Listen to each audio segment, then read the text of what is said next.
Silakan dibuka Quran surah Hud. Kita bahas ayat berapa? Surah Hud ayat terakhir, ayat kemarin 29, sekarang 38. 29. Sudah ini kemarin, berarti sekarang 38.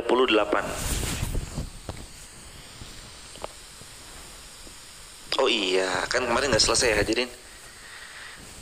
31, sekarang 32. A'udzubillahi minasyaitonirrajim. Bismillahirrahmanirrahim. Assalamualaikum warahmatullahi wabarakatuh.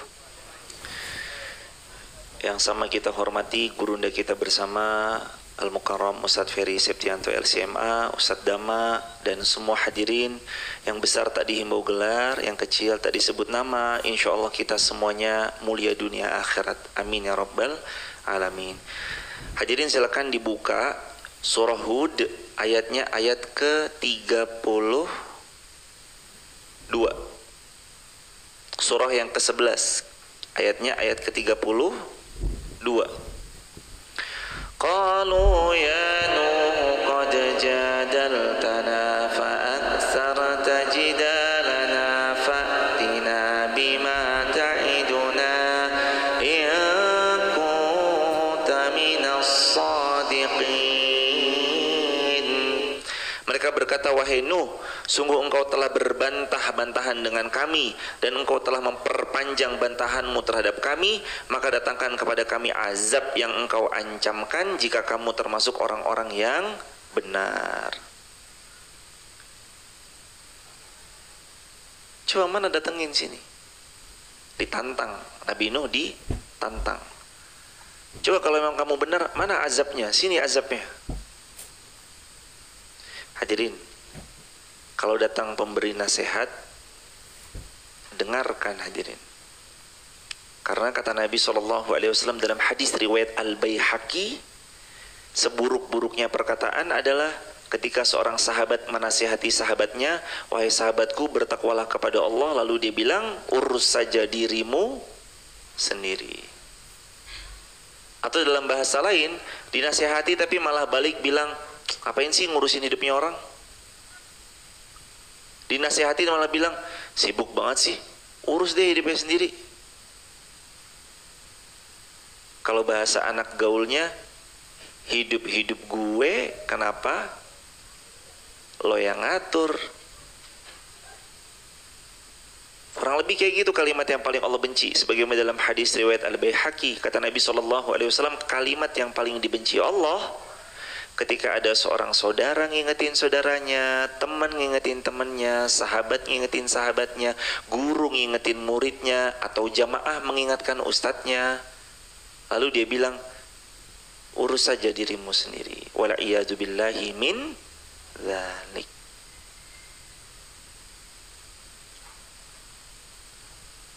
Jangan hadirin, kalau ada nasihat, tugas kita cuma bilang dua, sami'na wa ata'na. Dengar aja dulu.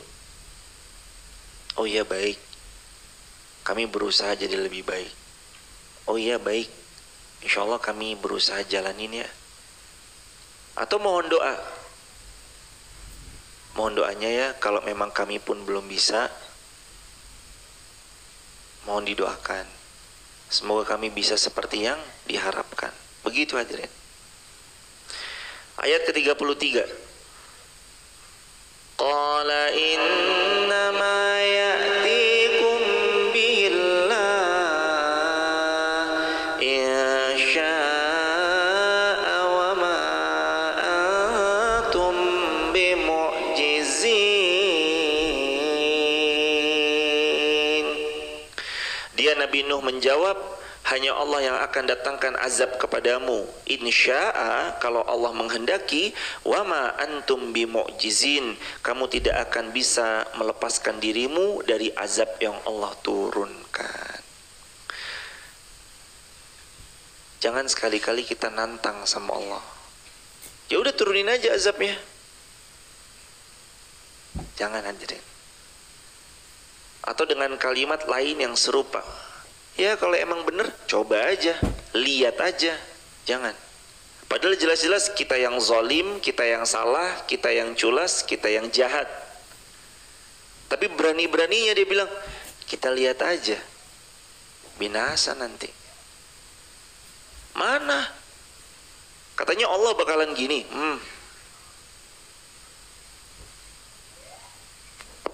Dibantu ya hadirin, nggak apa-apa jemaah.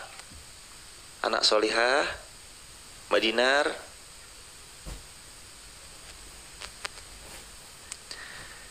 nggak apa-apa hadirin. Tadi kembali ke ayat ke-33. Hanya Allah yang mendatangkan azab.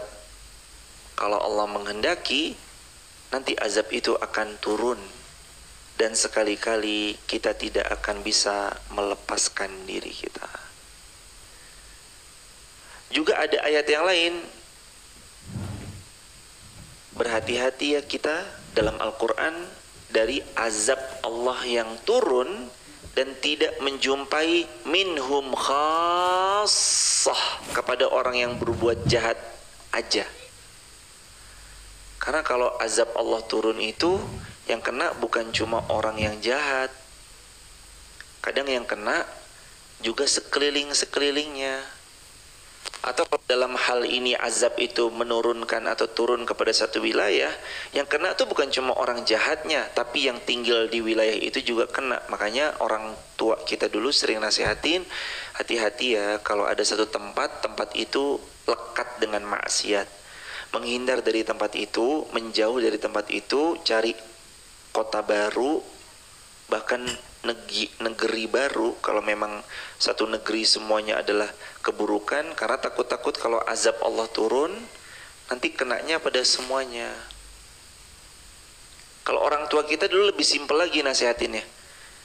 Kalau ada satu tempat zina, hindari, karena nanti bisa kena azabnya ke 40 rumah kanan, 40 rumah kiri, 40 rumah depan, 40 rumah belakang.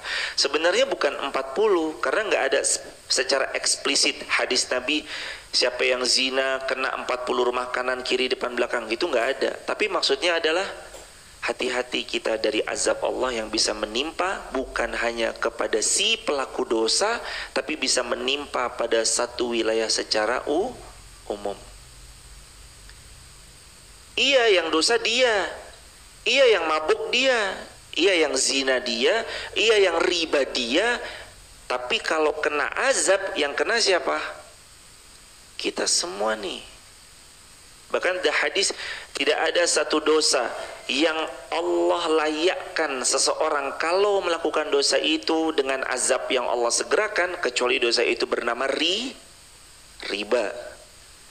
Berarti kalau kita melakukan dosa riba, sama dengan kita sudah menghalalkan diri kita untuk diazab Allah. Makanya jangan riba. Udah terlanjur Ustadz, lunaskan. Gak bisa Ustadz, bohong gak bisa. Biasanya jual aset pasti bisa. Ustadz tapi gak punya aset. Nah kalau ini benar, kalau memang gak punya aset, lunasi perlahan. Semoga Allah mudahkan yang punya hutang, lunas hutang-hutangnya. Amin semua kayaknya terindikasi. Tapi mudah-mudahan jangan jemaah. Kembali lagi hadirin ke ayat.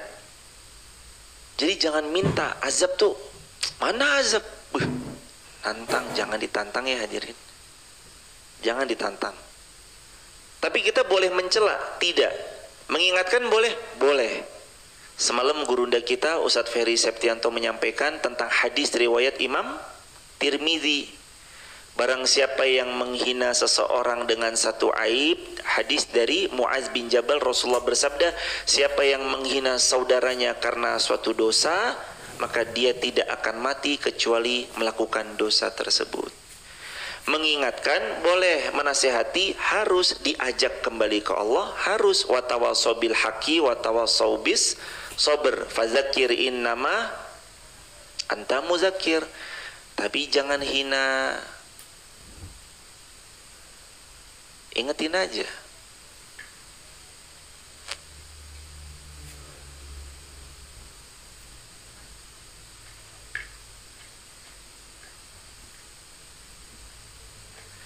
Jangan dihina hadirin. Karena kita berpotensi mati dengan dosa yang dulu pernah kita hina. Waliyyazubillahi min dzalik. Ayat ke-34. Wala yanfa'ukum nushi in aradtu an ansaha lakum in kana Allahu yuridu an yughwiyakum huwa rabbukum wa ilaihi turja'un. Dan nasihatku tidak akan bermanfaat bagimu sekalipun aku ingin memberi nasihat kepadamu. Kalau Allah hendak menyesatkanmu, dialah Tuhanmu, dan hanya kepada Allah lah engkau semua, kita semua dikembalikan.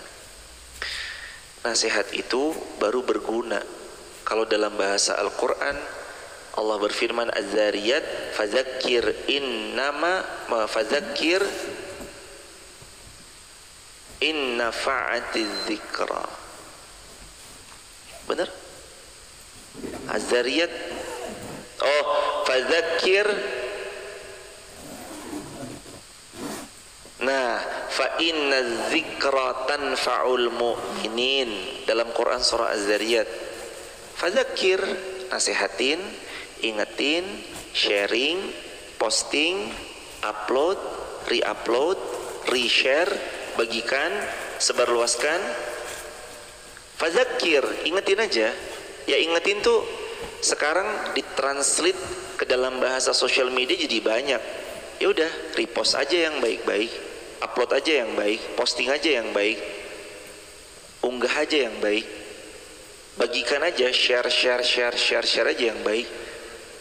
Fa inna dzikra, karena sesungguhnya nasihat baik yang kamu sampaikan tanfa'ul mu'minin, dia pasti bermanfaat untuk orang yang beriman. Kalau beriman manfaat, kalau nggak beriman nggak manfaat. Jadi nasihat itu hanya manfaat untuk siapa? Yang beriman. Kalau nggak beriman, nasihat itu nggak manfaat. Orang yang tidak beriman menerima nasihat seperti masuk kuping kanan, keluar kuping kanan. Kalau masuk kuping kanan, keluar kuping kiri, enak, transit di tengah-tengah dulu berarti. Ini masuk kuping kanan, keluar lagi kuping kanan, nggak masuk artinya, set, langsung keluar. Orang beriman dinasihat itu manfaat. Maaf kayaknya yang ini nggak pas. Oh ya baik, doain ya. Iya sih saya tahu ini salah, tapi doain aja ya, saya pelan-pelan berubah. Itu orang beriman. Dan mau tahu jemaah, orang beriman lagi karakternya apa? Salah satu karakter kuatnya orang beriman adalah bila mana ia mengetahui mana yang baik, dia mengikutinya. Lalu dikatakan oleh para ulama lagi, orang beriman bila tahu mana yang buruk, ia bekerja berjuang sekuat tenaga menjauhi yang buruk. Jadi orang beriman tahu mana yang baik, dia lakukan. Tahu mana yang buruk, dia jauhi sejauh-jauhnya. Itu orang beriman. Huwa rabbukum wa ilaihi turja'un, karena Allah Rabb kita semua dan kepada Allah lah kita dikembalikan. Apakah dikira setelah semua kita beramal di dunia kita nggak dikembalikan? Pasti dikembalikan. Emang malam-malam kita di 10 hari terakhir nggak dihitung sama Allah? Pasti Allah hitung. Emangnya perjuangan kita bangun di malam hari, ada yang semalam sampai jam 1, ada yang semalam sampai jam setengah 2, ada yang jam 11 udah tepar. Apakah Allah nggak tahu? Allah tahu. Termasuk yang di rumah, meskipun di rumah tapi punya niat gitu. Ya Allah, pengen banget beriktikaf. Sementara ini hamba baru bisa berniat, mudahkan ya Allah terlaksana suatu hari nanti. Apakah dengan niatnya dia akan sia-sia? Tidak, tidak ada niat yang sia-sia. Innamal a'malu binniyah, dia akan sesuai dengan apa yang dia niatkan. Wa ilaihi turja'un, nanti kan ujung-ujungnya kita tuh kembali ke Allah. Emang jamaah hidup mau kemana? Fa aina tadhhabun, fa aina tadhhabun, mau kemana? Fa aina tadhhabun, mau pergi kemana? Hadirin kira selama ini hadirin kejar dunia, dapat jabatan, punya ilmunya, punya kekuasaan, dapat jabatan, emang dikira untuk siapa hadirin? Harta kita yang selama ini Allah sedang titipkan, emang untuk apa? Ilmu yang dipunya, emang untuk apa ilmunya? Kesehatan badan, emang dikasih sehat untuk apa hadirin? Kita ngerasa sehat biasa-biasa aja karena kita sehat. Tapi nanti sehat baru berharga ketika kita jatuh sakit. Enak ngunyah makan karena giginya sehat, baru kerasa kalau giginya sakit. Rasanya jemaah. Enak bicara, enak karena alhamdulillah bibir kita nggak sariawan. Coba sariawan, mau kemana bu? Itu mau ke Wasya. Sariawan cukup membuat orang bicaranya agak-agak sulit. Kita ini mau kemana hadirin? Saya, Anda, kita semua ini mau kemana? Nunggu beramal, nanti Ustadz kalau anak saya udah gede. Beramal tuh nggak nunggu anak kita udah gede hadirin.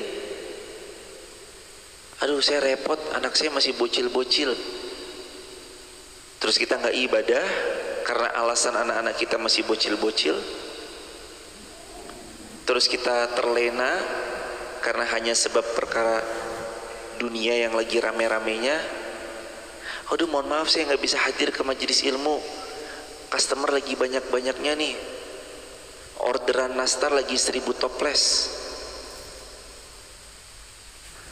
Iya sih, ini emang lagi gudang-gudangnya, orderan kue lebaran, orderan gorden baru, yang nukang biasanya juga dapat orderan tipis-tipis renovasi atau ngecat. Itu rezeki, ya rezeki, semuanya rezeki. Tapi jangan lupa sisihkan waktu, atau minimal niat aja dulu. Atau kalau enggak fasilitasi, entah beliin air mineral putihnya, saya belilah 1 dus putih, 1 dus 48 gelas dipakai. Atau fasilitasi yang itikaf, supaya kita tuh nggak rugi-rugi sekali hadirin. Karena kalau kita nggak memaksimalkan amal soleh di bulan Ramadan, kita harus nunggu tahun depan. Itu pun kalau masih hidup. Kalau masih hidup, nunggu tahun depan. Wa ilaihi turja'un. Kita mau pulang ke Allah. Nanti kita kembali ke Allah. Kemarin kalau semua yang kita kerjakan di dunia kita harapkan balasannya tentang dunia, dengan apa kita berbekal untuk berpulang? Ngajinya udah dibales dengan apa? Pujian manusia. Ih suaranya bagus ya. Sedekahnya udah dibales sama apa? Pujian manusia. Wow kamu dermawan banget ya. Pinternya udah dibales dengan apa? Pujian manusia. Wow Anda pintar ya. Lalu kita memang sengaja ngejar itu, yang dikejar pujian manusia, penghormatan dari manusia, dan satu persatu berguguran tanpa tersisa di sisi Allah Subhanahu wa Ta'ala. Maka baca Quran untuk Allah, mengaji untuk Allah, sholat untuk Allah. Al-An'am 162, Al-An'am 162. Qul inna salati wa nusuki wa mahyaya wa mamati lillahi rabbil alamin. Ya Allah, salatku, semua ibadah yang kutunaikan, hidupku dan bahkan matiku nanti, semuanya hanya untukmu. Tata niat kita yang benar dari sekarang supaya jangan salah beramal. Alih-alih kita mau beramal di hadapan makhluk, bukannya malah dapat kebaikan tapi malah bangkrut.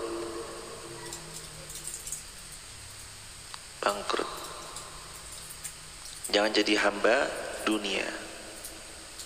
Apa cirinya? Beramal hanya ingin dipuji manusia. Dicaci, tumbang. Kalau dipuji, terbang. Salah satu ciri karakter kuatnya orang yang beramal karena Allah, bukan karena manusia. Biasanya dicaci tidak membuatnya tumbang, dipuji pun tidak membuatnya terbang. Dan buat dia, dilihat makhluk atau tidak dilihat makhluk sama saja. Sendiri atau ramai-ramai sama saja. Nggak ada bedanya. Sama buat dia. Dia nggak peduli berapa pasang mata yang melihatnya.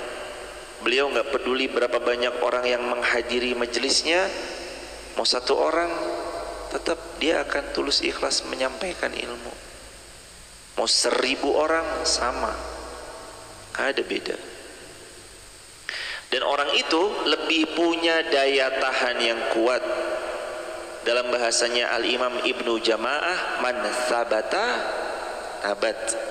Konsisten. Orang beramal karena makhluk biasanya anggot-anggotan. Anggot-anggotan itu bahasa lainnya itu kadang-kadang. Atau apa? Apa tadi anggot-anggotan? Mut-mutan. Kalau pas lagi rame semangat, pas lagi sepi lesu gitu. Enggak, orang beriman mah sama. Sepi ataupun ramai sama. Banyak orang ataupun di sendirian sama. Itu orang enggak mudian, bukan, konsisten. Karena kata Nabi, ahabbul a'mal indallahi adwamuha wa in qalla. Amal yang paling Allah cintai yang rutin meskipun sedikit. Enggak apa-apa sedikit, tapi rutin. Enggak apa-apa belum banyak, tapi rutin. Dia enggak peduli yang namanya capek, yang penting Allah ridho. Capek. Siapa bilang baca Quran gak capek? Capek. Siapa bilang tarawih gak capek? Capek. Coba aja nanti malam 1 juz tarawih. Kalau gak yang di belakang udah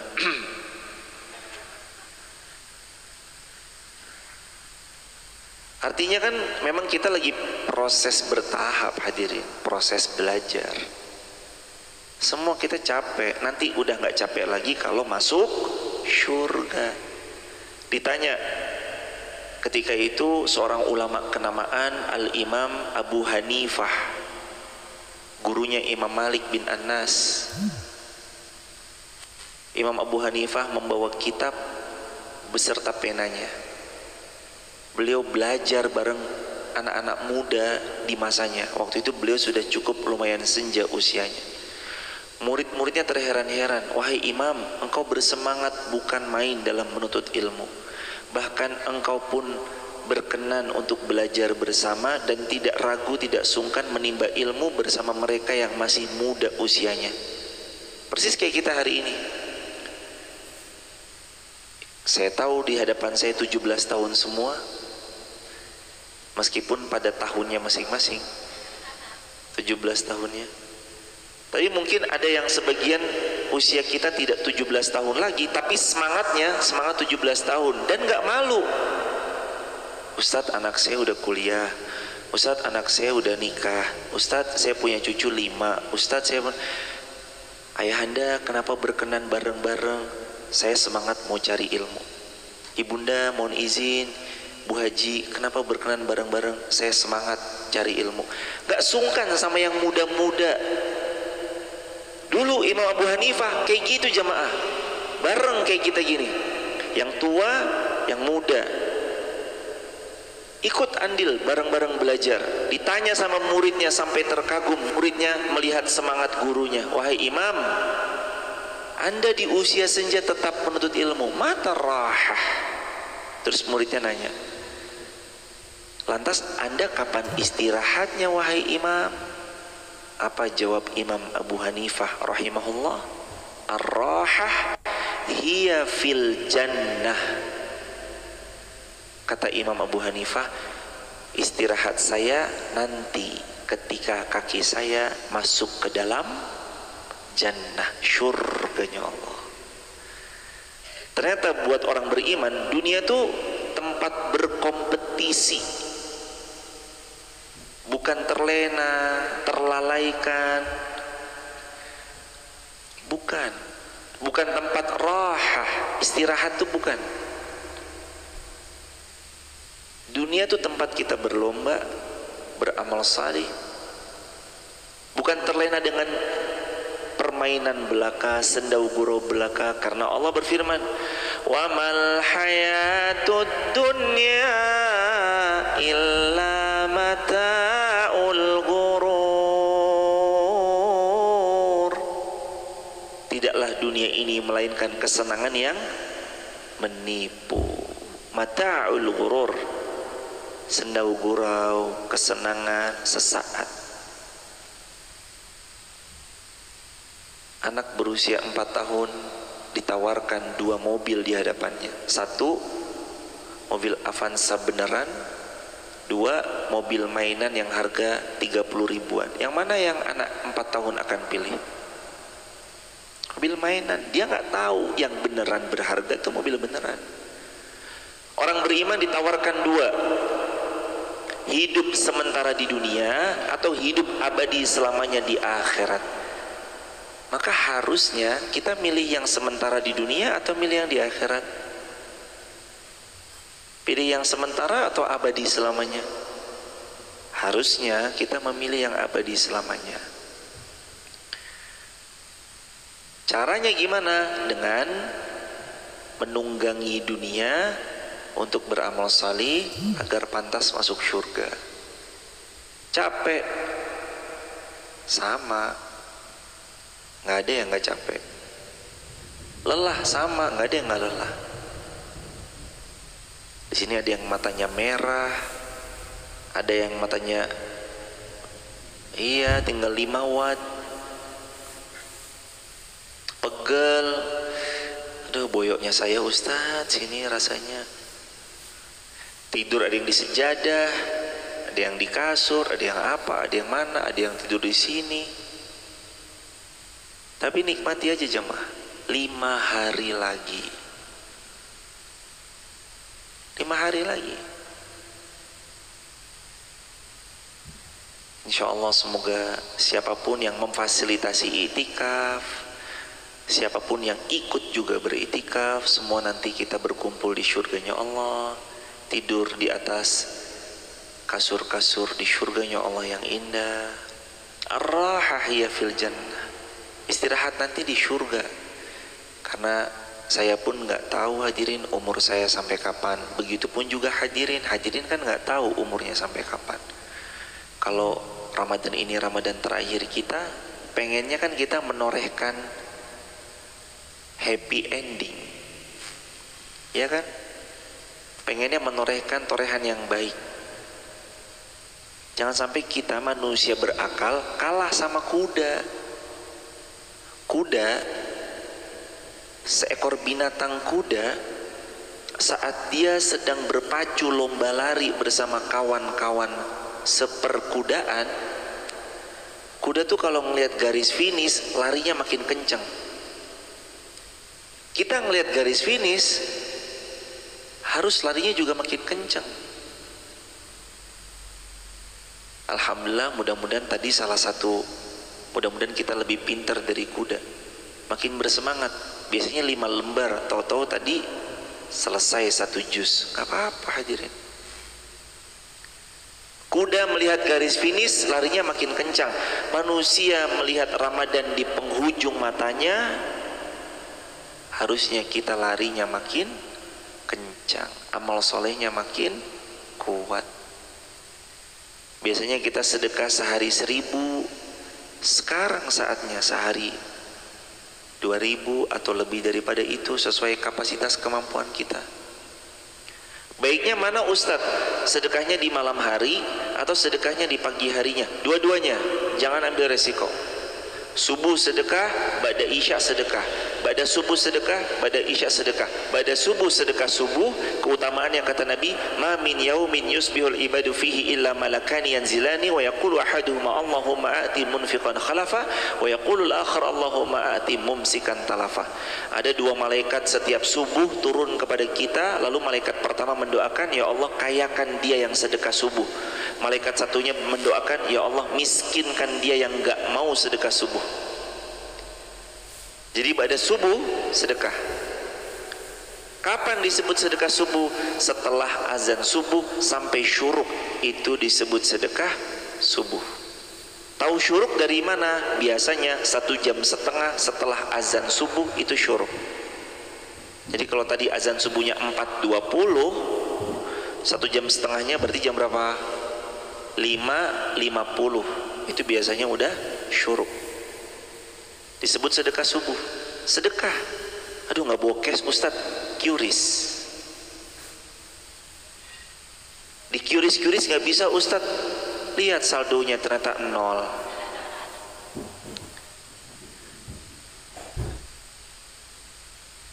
Sekarang Allah memudahkan jemaah. Allah berikan ganjaran pahala besar-besaran, terus kita diam aja. Ustadz, saya tuh matematika kemarin dapat 2. Waktu di pondok juga saya matematika cuma dapat 3. Waktu ujian nasional matematika saya 5,8. Saya emang nggak pinter Ustadz dalam matematika. Tapi kalau ada yang nawarin saya mobil Fortuner harganya 100 juta, Fortunernya 2024, dibeli atau tidak? Dibeli. Loh kenapa? Ada orang jual motor Beat 100 juta. Murah atau mahal? Motor Beat 100 juta mahal. Ini orang jual Fortuner 2024 seri tertinggi 100 juta. Murah mahal? Dibeli atau enggak? Kenapa? Karena walaupun beliau bilang matematikanya waktu di pondok dulu jelek, tapi beliau tahu harga Fortuner berapa dan dia jual berapa. Kok kita sia-siakan itu padahal kita mampu untuk membelinya. Ramadan itu kayak Allah ngasih, hambaku sini deh, ini pahala ya. Pahalanya itu bukan 2 kali lipat, lebih baik dari 1000 bulan. Hambaku, kamu sedekah 100.000 ya, pahalanya senilai kurang lebih 100 juta. 100.000 kali 1000 berapa? 100 juta. Kapan lagi jamaah kita sedekah 100.000, tapi hampir setara dengan sedekah lebih baik dari 1000 bulan. Taruhlah 1000 aja kali 100.000 berapa? 100 juta. Kapan lagi kita sedekah 100.000 rasanya rasa 100 juta. Itu pun belum selesai. Kalau yang mau mendetilkan ayatnya, khairun min alfi syahr, lebih baik daripada 1000 bulan. Itu kita baru ngitung yang paling minimal. Kapan lagi sedekah 1 juta rasanya seperti sedekah 1 juta kali 1000 berapa? 1 miliar. Kapan lagi ngerasain itu? Sedekah 1 juta rasa sedekah pahala 1 miliar. Coba hadirin. Harusnya kalau analogi yang tadi, walaupun matematika beliau jelek, tapi beliau tahu harga itu harga yang murah, meskipun sama-sama 100 juta. Honda Beat 100 juta mahal, Fortuner 100 juta murah. Karena beliau tahu value-nya, nilainya. Orang beriman tahu nilainya 1000 bulan tuh kayak apa, jemaah. Anda bayangin gak sih jemaah, Allah ngasih 1000 bulan ke Anda tuh 84 tahun. Tapi mohon maaf, kalimatnya itu bukan 1000 bulan.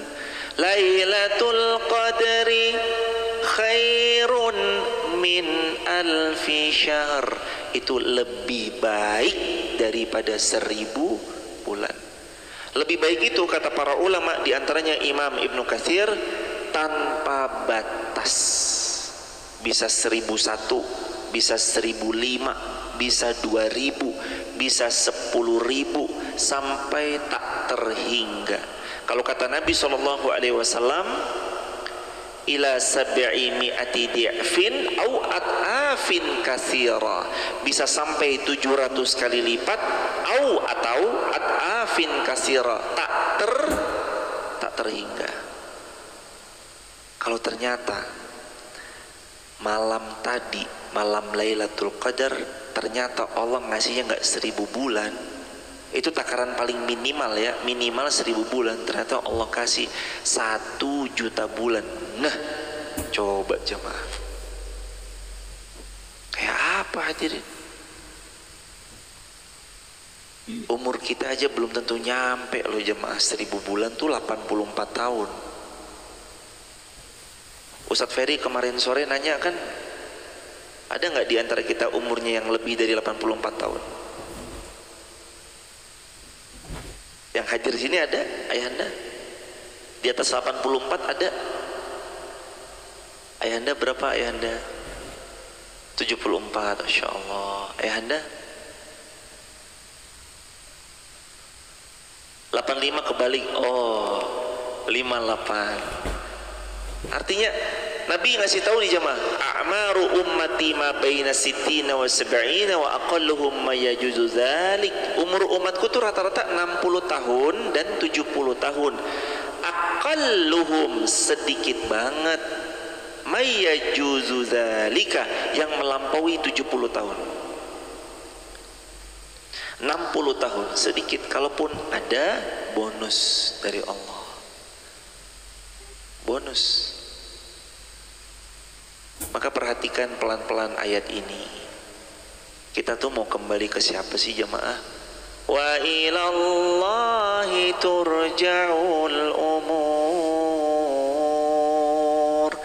Kita kembalikan semua urusan kita kepada Allah. Amal-amal kita nanti pun juga kembali kepada Allah. Jasad kita ditanam di tanah, ruh kita kembali ke pemilik ruh kita, Allah. Tapi ingat, azab kubur tuh benar adanya, siksa kubur benar adanya. Maka gimana cara menangkalnya? Salah satunya adalah dengan membaca surah Al-Mulk sebelum tidur. Kata Nabi, siapa yang baca Al-Mulk sebelum tidur, maka ia terbebas dari azab kubur. Terakhir, am yaquluna iftara qul in iftaraitu fa alayya ijrami wa ana bari'um mimma tujrimun. Bahkan mereka orang kafir berkata, dia cuma mengada-ngada saja. Katakan Muhammad, jika aku mengada-ngada, akulah yang akan memikul dosanya dan aku bebas dari dosa yang kamu perbuat. Ciri orang yang bisa kena pada labeling orang-orang yang fajir, antara lain suka menuduh orang lain dengan tuduhan yang enggak. Tuduhannya apa? Yah, ngada-ngada nih orang. Yah, ngaco nih orang. Padahal sebenarnya beliau menyampaikan Al-Quran, hadis Nabi yang otentik, tapi dituduh dengan kayaknya ini bohong deh, kayaknya orang ini ngada-ngada aja deh, kayaknya orang ini nggak jelas deh, kayaknya. Padahal yang disampaikan ayat, hadis otentik, gitu aja deh. Next. Dan diwahyukan kepada Nuh, ketahuilah tidak akan beriman di antara kaummu kecuali orang-orang yang benar-benar beriman saja. Karena itu janganlah engkau bersedih hati tentang apa yang mereka perbuat. Dan ini kabar gembira dari Allah untuk para kita semuanya yang lagi berusaha ngajak orang lain jadi baik. Apa kabar gembiranya? Fala tabta'is bima kanu yaf'alun.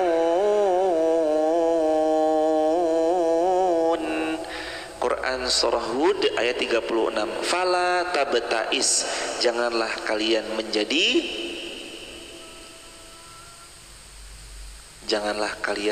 sedih. Jangan sedih kalau ada yang nolak, kalau ada dakwahnya gak diterima. Jangan sedih. Yang penting tugas kita terus menyampaikan kebaikan.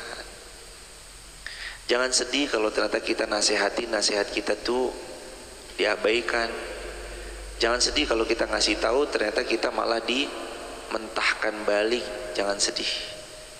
Jangan sedih aja deh. Karena sebaik-baik perkataan, waman ahsanu qawlam mimman da'a ilallah. Sebaik-baik perkataan adalah perkataan ngajak kembali kepada Allah. Ayat terakhir di halaman ini, dan buatlah kapal itu dengan pengawasan dan petunjuk wahyu dari Allah. Jangan engkau bicara tentang aku, jangan engkau bicarakan dengan aku tentang orang-orang yang zalim, sesungguhnya mereka akan ditenggelamkan. Udah, sekarang kamu Nuh buat kapal.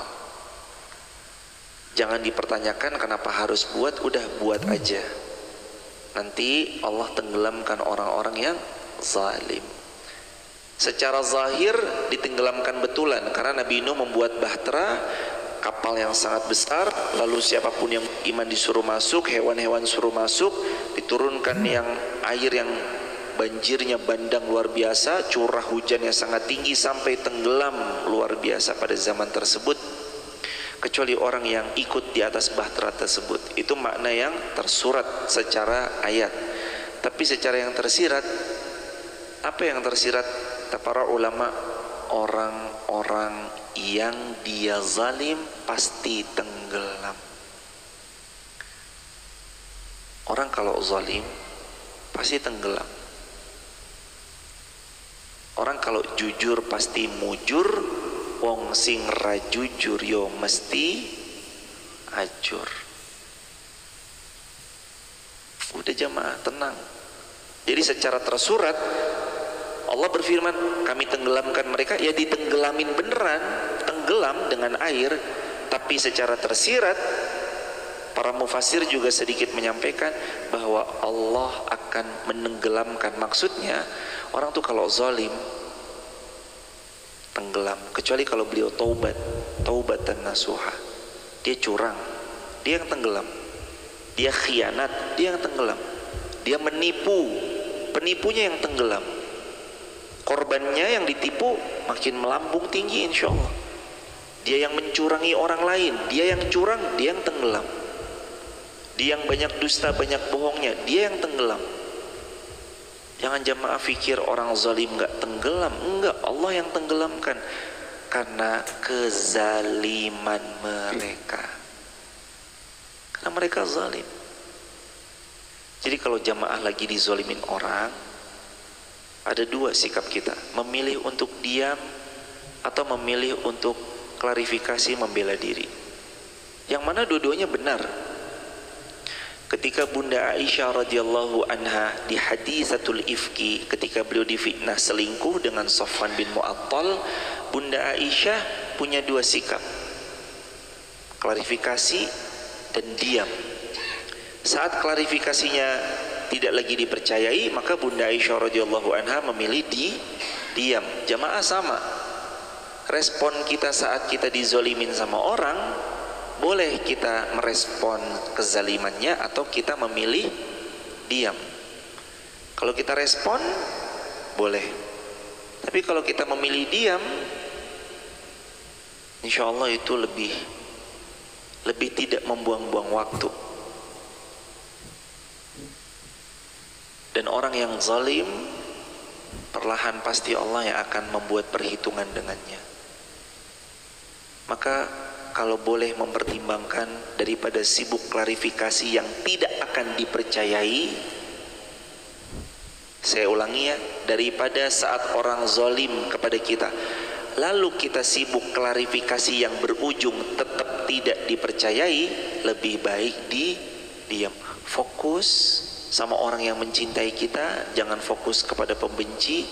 Cepat atau lambat orang yang zalim, Al-Quran surah Hud, Allah berfirman, Allah pasti akan tenggelamkan, ditenggelamkan sama Allah orang-orang yang zalim. Wala'iyadzubillahi min dzalik. Semoga kita semua terbebas, terhindar daripada kezaliman. Dan ini ayat yang nyata sebagai pengingat, wala tukhatibni fil ladzina zalamu innahum muqraqun. Udah dah, orang zalim nggak usah dibahas lagi. Seolah Allah tuh bilang gitu sama Nabi Nuh, ya Allah gimana nih mereka zalim banget ya Allah. Udah dah, nggak usah kita bahas orang zalim lagi. Kamu tenang aja wahai Nuh, fala tabtais, kamu jangan sedih wahai Nuh, kamu jangan gusar wahai Nabi Nuh. Udah dah, gak usah cerita lagi ya tentang mereka-mereka yang zalim. Innahum muqraqun, karena mereka orang yang zalim pasti kami tenggelamkan. Siapa itu yang zalim? Tenggelamin. Itu tuh yang zalim tuh. Malaikat Allah kan tinggal perintah kan, tanpa perintah pun Allah bisa. Tolong tenggelamkan tuh si fulanah yang zalim tuh, suka lisannya nyakitin tetangganya. Tolong tenggelamkan tuh si fulan tuh yang khianat, tenggelamkan. Nauzubillahi min dzalik. Hati-hati sama kezaliman, karena kezaliman akan menenggelamkan diri kita. Barakallahu fikum. Subhanakallahumma bihamdika, asyhadu an la ilaha illa anta, nastaghfiruka wa natubu ilaik. Salam untuk keluarga di rumah. Mudah-mudahan kita sakinah mawaddah rahmah, keluarganya semuanya, teman-teman TikTok, YouTube, Instagram juga, anak-anak cucunya, keturunannya, semua salih salihah menjadi penerus kebaikan kita yang telah kita tanam bersama. Dan kita wafat di tanah suci Mekah Madinah, kita wafat bisa menunaikan haji dan umrah sebelum kita wafat, dan kita wafat husnul khatimah. Subhanakallahumma bihamdika, asyhadu an la ilaha illa anta, nastaghfiruka wa natubu ilaih. Salam keluarga di rumah jamaah. Assalamualaikum warahmatullahi wabarakatuh.